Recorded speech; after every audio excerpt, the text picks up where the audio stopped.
மதுரைக்கு போலாமா?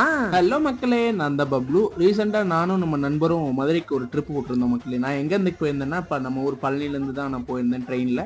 காலையில 7 மணிக்கெல்லாம் ட்ரெயின் ஏறிட்டோம் மக்களே. போற வழியில ரொம்ப சூப்பராவே இருந்துச்சு.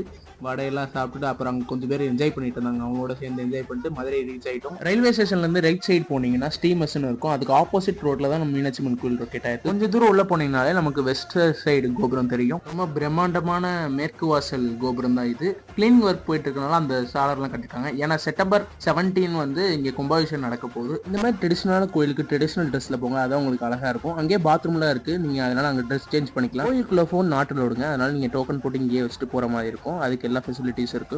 செமையான தரிசனம் பண்ணிட்டு நம்ம நேரா சாப்பாடு கட்டி தான் போனோம். ஏன்னா மதுரைனாலே சாப்பாடு தான் ஸ்பெஷல் பாத்தீங்களா.